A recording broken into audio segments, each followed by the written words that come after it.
ನಾ ಇದ್ರಾಗ stick pro ತಗೋತಾನೆ. ಓಕೆ, ಇವು ಔಷಧ ಹೊಡೆದಿಂದ ಹನಿ ಬಿದ್ದವು, ಇದ್ರ ಮಳೆದ ಹನಿ. ಓಕೆ, ಏನೋ ಈ ಸ್ಟಿಕ್ ಪ್ರೋ ನಾ ತಗೋತಾನೆ. ಪಿನ್ ಯಾವ ಥರ ಸೊಲಾಗಿ ಬೆಳಕತ್ತೀನಿ ಇದು ನೋಡ್ರಿ. ಇದು ಕಾಣಿಸ್ತೈತಿ, ಯಾವ್ದು ಕಾಣಿಸ್ತೈತಿ ನಿಮ್ಗೆ ಚಲೋ ಇದು ನೋಡ್ರಿ.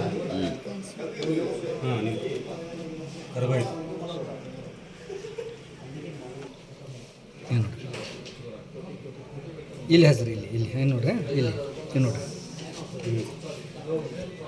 ಇಲ್ಲಿ ನೋಡ್ರಿ, ಇಲ್ಲಿ ಸೂಪರ್. ಓಕೆ, ಇಲ್ಲಿ ಇಲ್ಲಿ ಇಲ್ಲಿ ಮಾಡಿರಿ, ಇಲ್ಲಿ ತಗೋರಿ, ಇಲ್ಲಿ ಇಲ್ಲಿ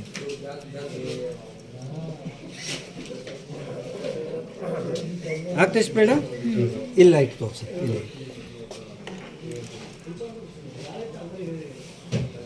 ಒಂದು ನಿಮಿಷ ನೋಡ್ರಿ.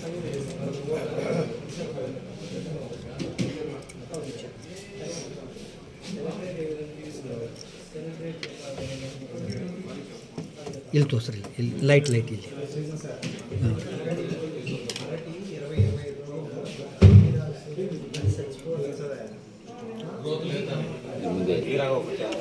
ಸ್ಪ್ರೇಡ್ ಆಗ್ತೈತಿ. ಇದ್ರ ಮ್ಯಾಗ ವ್ಯಾಕ್ಸ್ ಲೇಯರ್ ಏನೈತಿ, ಇದೆಲ್ಲ ಕರಗಿ ಹೋಗ್ತೈತಿ ನೋಡ್ರಿ. ಇದ್ರ ಮ್ಯಾಗ ವ್ಯಾಕ್ಸ್ ಏನೋ ಐತಿ, ಎಲ್ಲ ಕರವ್ರಿ ಇದ್ರ ಮ್ಯಾಗ. ಇನ್ನು ಎಷ್ಟು ನೀರು ಹೊಡ್ರಿ ಇಲ್ಲಿ ಬರ್ತಾವೆ ನೀರ ಮತ್ತು ಒಳಗೆ ಹೋಗಿ.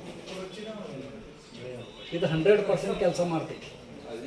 ಇದ್ರಾಗ ನಾವು ಹಾಕಲಿಲ್ಲ 18 to 22% ಅಷ್ಟೇ ಕೆಲಸ ಮಾಡ್ತೀವಿ. ಇಷ್ಟೇ ಪಕ್ಕನ 100% ಕೆಲಸ ಆಗ್ತದೆ. ನೆಕ್ಸ್ಟ್ ಮಳೆ ಬಿದ್ದಾಗ ಹೋಗುತ್ತೆ ಎಲೆ ಒಳಗಡೆ.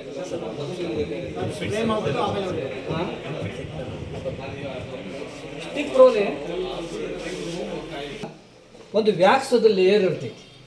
ಅದು ವ್ಯಾಕ್ಸ್ ಲೇಯರ್ ಇರ್ತಾನ, ಎಷ್ಟು ಹನಿ ಬಿದ್ದು ನೀರದು ಔಷಧದ್ದು ಅದು ಇದಾಗೋದು, ಒಳಗೆ ಹೋಗೋದು ಮ್ಯಾಗ ಅಷ್ಟು ನೀರು ಇರ್ತೈತಿ.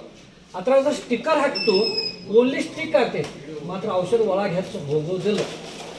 ನಮ್ದು ಸ್ಟಿಕ್ ಪ್ರೋ ಹಕ್ಕಾನ 1 mm ಇತ್ತು ಹನಿ, ಅರೆ ಸ್ಟಿಕ್ ಪ್ರೋಲೆ 32 mm ಸ್ಪ್ರೇಡ್ ಆಗುತ್ತೆ. ಅದ್ರ ಮೇಲೆ ವ್ಯಾಕ್ಸ್ ಲೇಯರ್ ಏನೈತಿ, ಅದು ವ್ಯಾಕ್ಸ್ ಲೇಯರ್ ಪೂರಾ ಕರಗಿ ಹೋಗ್ತೈತಿ. ಮತ್ತು ಔಷಧ ಎಲ್ಲ ಲೂಸ್ ಒಳಗೆ ಹೋಗ್ತೈತಿ, ಇಲ್ಲಿ ಒಳಗೆ ಹೋಗ್ತೈತಿ ಔಷಧ.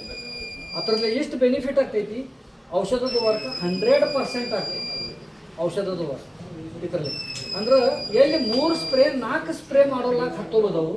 ಒಂದು ರೋಗ ಕಂಟ್ರೋಲ್ ಮಾಡೋ ಸಲುವಾಗಿ ಸ್ಟಿಕ್ ಪ್ರೋ ಹಾಕೋಣ, ಒಂದು ಸ್ಪ್ರೇಲೆ ಕಂಟ್ರೋಲ್ ಅದ್ರದ್ದು ಬೆನಿಫಿಟ್. ಮಿಕ್ಸಿಂಗ್ ಹಾಕಿ ಸ್ಪ್ರೇ ಮಾಡಿ ಟೋಟಲ್. ಓಕೆ.